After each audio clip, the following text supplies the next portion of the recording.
Hi again then guys, and welcome to another Special Projects custom build, and this particular build is, as with some of the other customs that we've done, inspired by real life, but not necessarily strictly following it. So this is, as of course you'll have seen from the title of the video, a touring car build for the Alfa Romeo 147, the Twin Spark. This is the premium version in particular because of course you get all the visual upgrade options, the fully detailed interior, etc.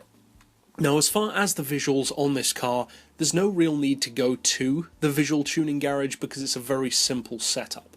I personally think the visuals on this car are pretty nice. You can make it look really cool, like a touring car or rally car, whatever you want to purpose it as. Now I've gone for the special custom wing and also the stage 2 body kit, which gives you of course the pretty pronounced chin splitter at the front, but also the side skirts and the rear lip as well. And as far as the rims, we've gone for inch up 1 on the size, and then the particular model of rim that I've gone for is Enkei RS05RRs, which are these multi-spoke, almost Bentley Speed 8 kind of wheels. And as far as the colour, of course that's completely down to personal preference, but I've gone for Tornado Rot, which is Tornado Red from the Mercedes E-Class. But of course you could go for Rosso Alpha, Scuderia Red from Ferrari, all that kind of thing, whatever you want. Or not red at all, it doesn't need to be obviously. And of course I've fitted the race number as you can see, and you can do that in the home garage. So, with the visuals out of the way, we'll cover next, of course, the mechanical setup and then take it out to Silverstone to see how it feels as an imitation touring car.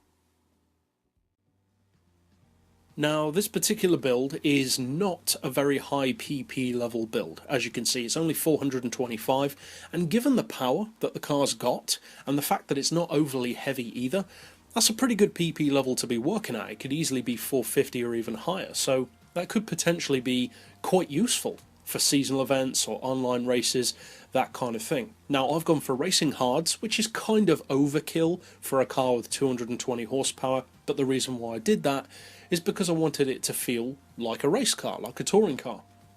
As far as the rest, we've upgraded the brakes, of course. As far as suspension, we've got a slight deficit, as I sometimes do, with the ride height difference between front and rear, 10mm higher on the front to even out the suspension height. Springs have increased a fair bit to 1025 and 650, the dampers and anti-roll all to 5, with neutral camber and toe. You just don't really need it on this car, but if you want to go for it, of course you can. We'll come back to the gearbox in just a second. As far as the diff on this particular one, I've gone for the lowest initial torque, as you can see, the highest acceleration and braking. But of course, feel free to mess around with other settings if you don't want to try that, or if it doesn't work out for you. As far as power, it's not a real car, so of course you can build it to whatever level you want.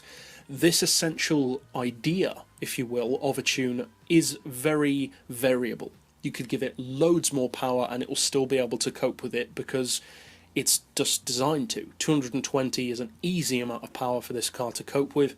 So I've gone for an oil change, which you do need to bear in mind of course, then the stage 3 engine tune, as you can see, race exhaust, and that's it as far as power, but you could go higher, as I said.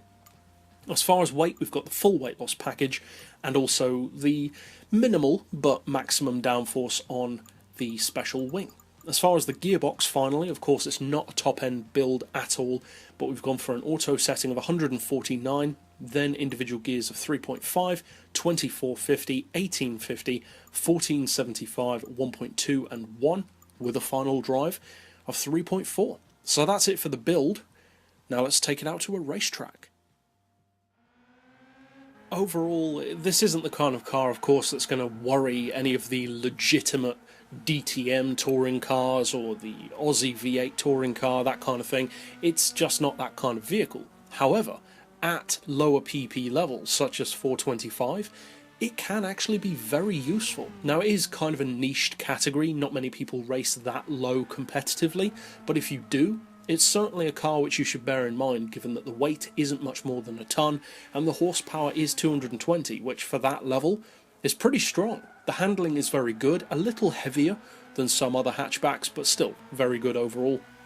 The performance is also great, given it has 220 horsepower to work with, and it's not that expensive to build. So if you decide to build this tune or a variation of it, obviously I hope you have a lot of fun with it, and that's it for this build. So I'll see you guys next time, and as always, thanks for watching.